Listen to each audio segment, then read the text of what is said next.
Hello. Today I'm going to be talking about the threat of a declining world population.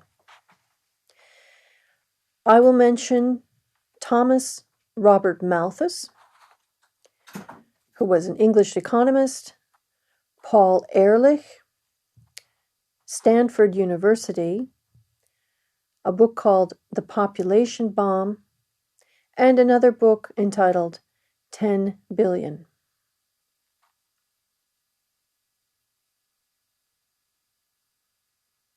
And now I'll begin. We've been hearing about the existential threat posed by out-of-control population growth for centuries now. First, of course, there was the English economist Thomas Robert Malthus. In 1798, he predicted that as food production increased, the population would boom. At some point, however, agricultural production would be unable to keep pace with the growth of the population, and people would be starving to death on a massive scale.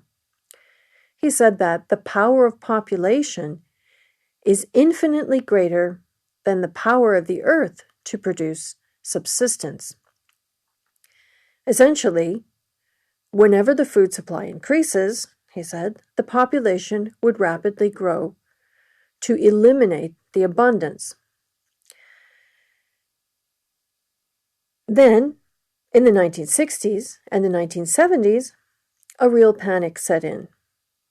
Scientists began to warn about the limits to the Earth's resources and the need to protect the natural environment. In 1968, Paul Ehrlich, who was a biologist at Stanford University in the United States, published a book entitled The Population Bomb. He made terrifying predictions that millions of people would starve to death in the 1970s because of overpopulation. The only answer would be a tough population control policy. Demographic experts, along with science fiction writers, were now envisioning a nightmare future. There would be horrendous overcrowding, fighting over scarce resources, and harsh laws imposed to control the birth rate. As we know, however, few of these predictions came true. However, a popular book that was published as recently as 2013 and entitled 10 Billion claims that the human population is still growing and is headed for the 10 billion mark. The author concludes that this scenario would be, once again, a nightmare. It's true that the human population has surged dramatically over the past 200 years or so.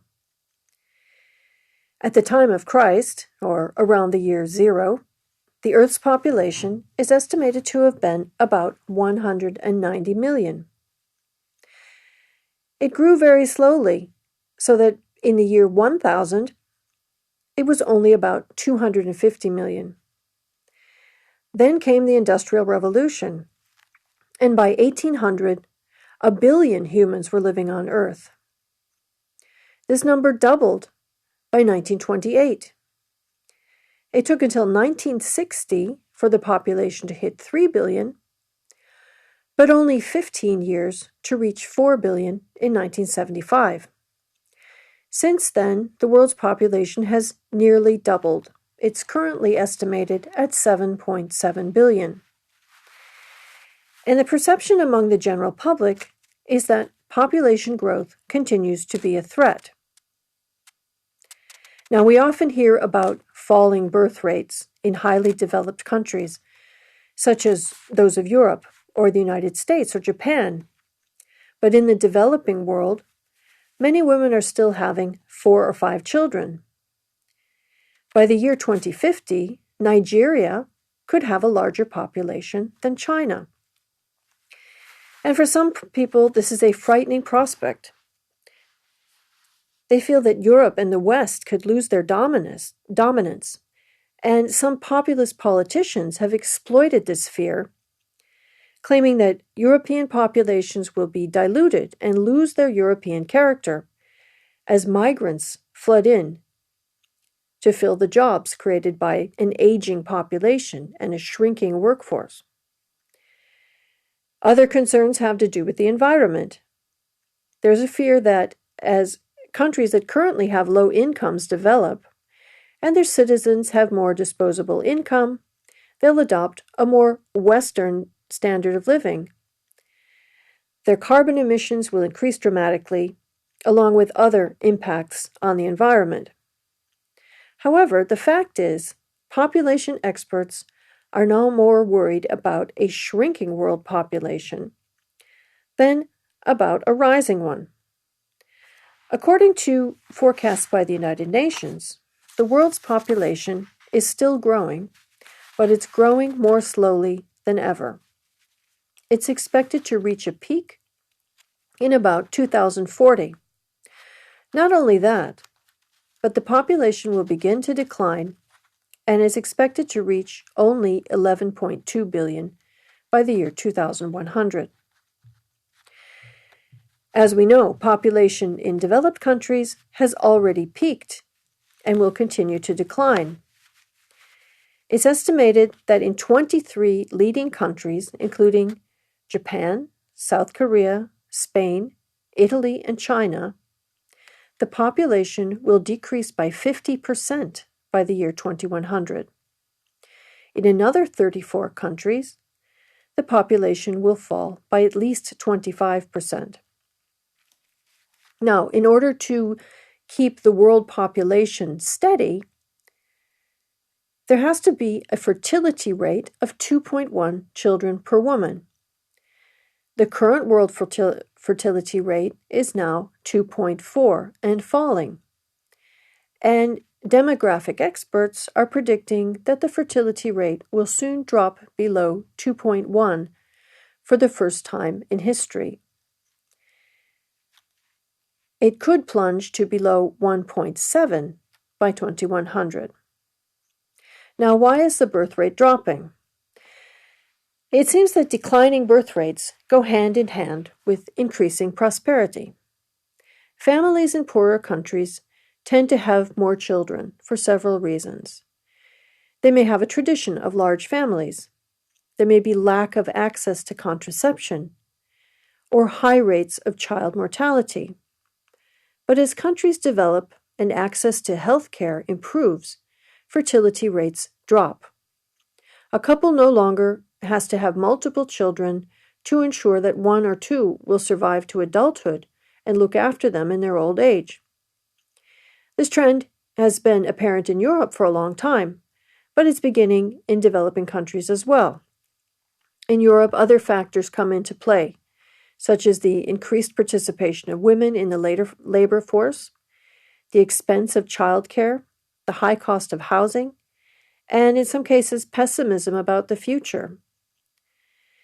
Increasing urbanization also plays a role. Rural families tended to have more children, but as people move to the cities, there simply isn't room for the large families of the past. So perhaps this is a good thing, at least for the environment. If there are fewer people on Earth, there'll be lower carbon emissions. There'll be less demand for resources and a smaller burden on the Earth. Perhaps this shrinking population will solve the problem of climate change. Actually, according to many experts, improvements in energy efficiency will do more to reduce carbon emissions that contribute to global warming than reducing the population. A declining population, they claim, is actually cause for concern. In the advanced countries, as we've seen, the number of deaths is now outstripping the number of births. And as birth rates drop, populations age, and the number of people of working age shrinks. This can become a problem. Someone has to pay the taxes and look after the elderly where the population is aging. And some economists claim that a shrinking population has other negative impacts on the economy. Not only will there be fewer consumers spending money, but there'll be less incentive to innovate Looking at history, we see that between the end of World War II and the 1980s, the working age population increased steadily. And historically, nations have witnessed significant economic growth during population booms. This was seen in the United States and in the British Empire. And economists have concluded that population growth combined with advances in technology have usually led to rising prosperity. And therefore, some economic thinkers believe that as population decreases worldwide, so will the production of innovative ideas. In a worst-case scenario, this could result in a stagnation of knowledge and dropping living standards for a population. Therefore, some observers have claimed that the real threat to the future of humanity is not climate change, but in fact a collapsing birth rate. Thank you.